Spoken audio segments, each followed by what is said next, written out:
محبت سے قرآن پڑھنے کا واقعہ۔ ایک صحابی رضی اللہ تعالیٰ عنہ اپنے گھر میں تہجد کی نماز قرآن پاک پڑھ رہے تھے۔ طبیعت پر کیف ہے، ذرا اونچی آواز سے قرآن پڑھنے کو جی چاہتا ہے۔ گھر کا سن چھوٹا ہے، گھوڑا بھی بندھا ہے اور ایک چرپائی پر بچہ بھی سویا ہوا ہے۔ جب اونچا پڑھتے ہیں تو گھوڑا دکھنے لگتا ہے۔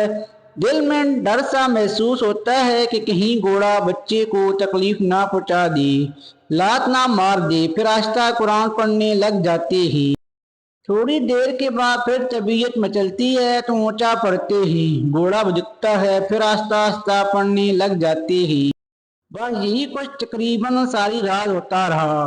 جب انہوں نے صبح کے وقت دعا کے لیے ہاتھ اٹھائے تو ان کی نگاہ آسمان پر پڑی۔ کیا دیکھتے ہیں کہ کچھ روشنیاں نہایت تیزی کے ساتھ ان کے سر سے دور آسمان کی طرف جا رہی ہیں۔ وہ حیران ہوئے کہ یہ کیا ہے۔ چنانچہ صبح نبی کریم صلی اللہ علیہ وآلہ وسلم کی خدمت میں حاضر ہوئے اور عرض کیا کہ ہے اللہ کے نبی صلی اللہ علیہ وآلہ وسلم، رات میرے ساتھ یہ معاملہ ہوتا رہا۔ اونچا پڑھتا تھا تو ڈر محسوس ہوتا تھا کہ بچے کو تکلیف نہ پہنچ جائے، اور آہستہ پڑھتا تھا تو پھر طبیعت مچلتی تھی کہ اونچا پڑھوں۔ جب میں نے دعا کے لیے ہاتھ اٹھائے تو نگاہ آسمان کی طرف اٹھی، میں نے کچھ روشنیاں دور جاتے ہوئے دیکھی۔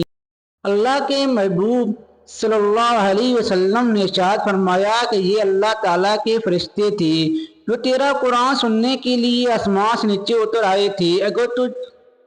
اگر تم اونچی آواز سے پڑھتے رہتے تو آج مدینے کے لوگ ان فرشتوں کو اپنی آنکھوں سے دیکھ لیتے، اور فرشتوں اور فرش پر قرآن پڑھتے تھے، عرش سے فرشتے اتر آتے تھے۔ اللہ اکبر۔